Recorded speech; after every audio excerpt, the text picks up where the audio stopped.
Hi there, my name is Mfon. I'm a wife, a mom of 4, and a girl child that is recovering from childhood trauma and helping others do the same. So today we are going to talk about firstborn syndrome in Africa. If you are an African person, you know that that's a very big topic, and that in Africa, a girl child is treated differently from a boy child. So, in Africa, women are treated or seen as second-class citizens till today. And that makes a woman to crave having a male child predominantly as the first child because it speaks strength. It gives a woman or a mother a sense of satisfaction that she would be loved by her in-laws. Yes. Also accepted by her in-laws as well, because no matter how many girls an African mother has, let's say 3 girls before having another pregnancy, to some people you never born.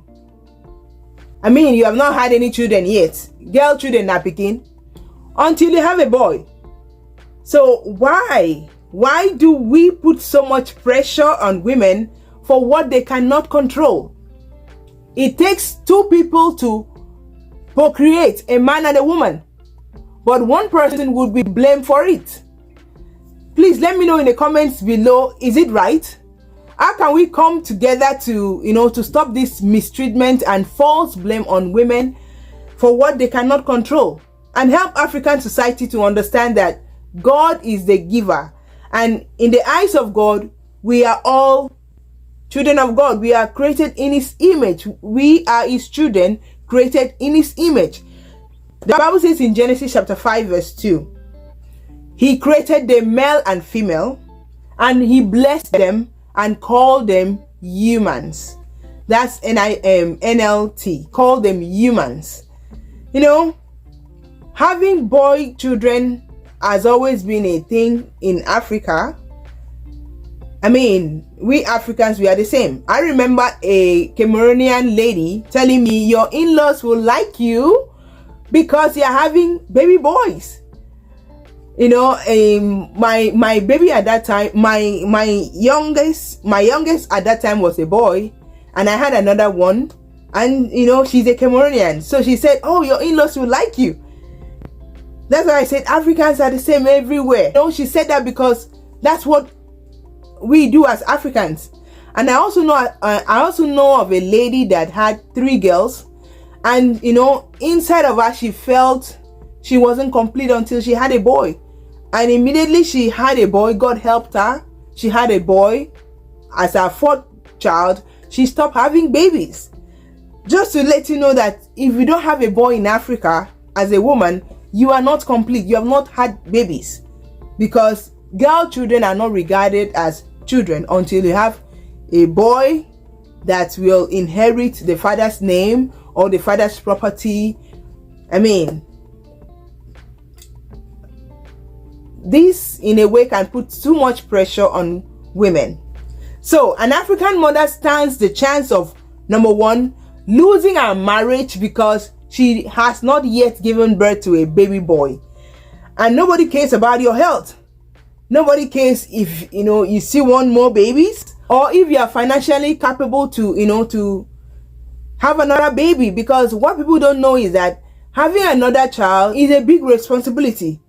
You're going to take care of that child. You're going to do everything that is required for you to do. So they don't care if you are financially capable. We just want a boy. So we don't care if you can you are able to take care of them, but we just want a boy. And also, they don't complain when a woman have all boys. They don't. You're already established. I remember somebody telling me that with 4 boys, she is balancing well in her husband's house. No shaking, so she doesn't have any fear having all boys. But if a woman have all girls, that woman is in trouble.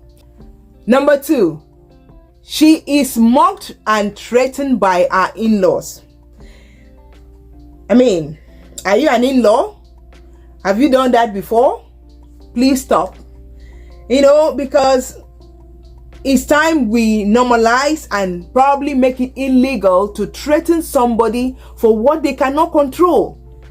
These things are, we cannot control it. It is God that gives babies. There are some things that when you think about it, you are like, this is absurd and unreasonable.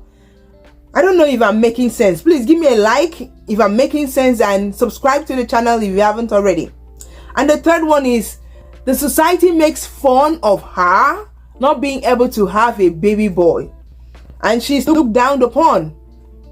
Absolutely, because our society makes fun of a woman that cannot have baby boys, and they say, look at you, you cannot have a baby boy, and they look down on you because you don't have somebody that will inherit your husband's name or the family name. They make fun of you. And number 4, she feels guilty as everything that is not working in the marriage or in the family is a woman's fault.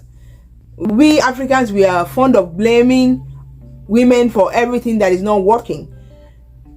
But thank God for Christianity that has lessened the harshness a little bit more, and also education, that has enlightened people that these things is not a woman's fault, but it still happens. Lots of people are still blaming it on women, which makes having a baby boy a do or die affair for an African mother.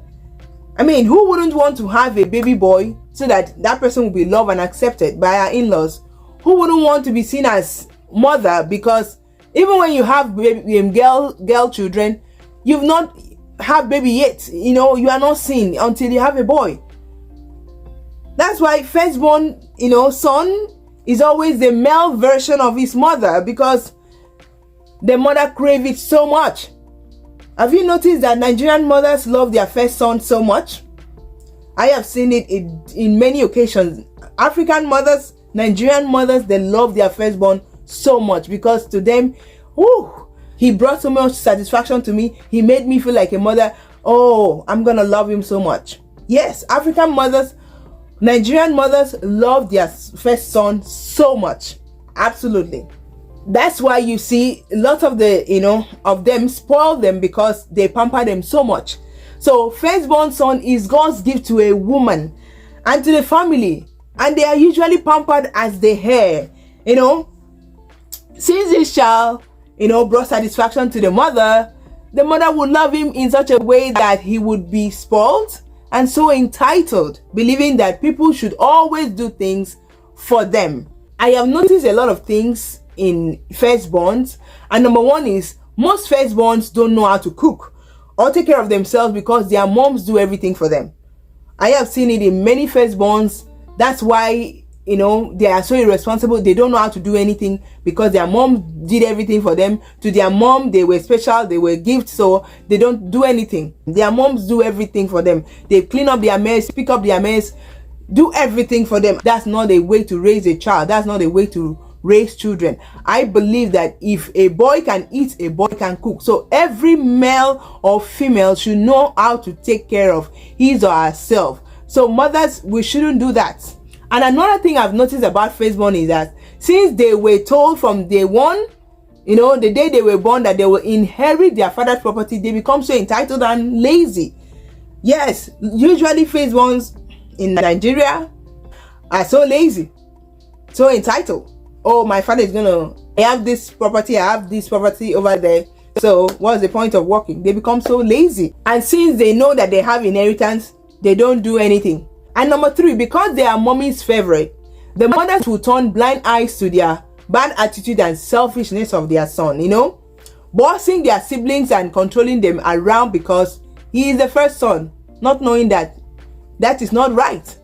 It is not good. You are creating a distance between your siblings by bullying them. That is what it causes when you think you cannot rebuke them. So did you notice that growing up? Please, let's get busy in the comment section. Mothers, women, men, let's talk about this, firstborn syndrome in Africa. Is it healthy for us to treat our firstborns like this? Let me know your thoughts below, because this is not healthy. Also, if you would love to share something with me, an experience or someone else's experience, Please, I would like you to send an email to mfonomoike@yahoo.com, and I'm going to put it on the screen as well, and let's talk about it. I'm going to keep you anonymous, so don't worry about your identity being disclosed. Thank you so much for watching. Please come back for my next video about male dominance and their effect on us women, and also Africa as a continent, and other parts of the world. I hope you will not want to miss that. Thank you so much for watching. Like the video, subscribe to my channel. Let me know your thoughts below, and when I'm done with that video, I'm going to link it up here. Thank you so much for watching, and I'll talk to you next time. Bye-bye.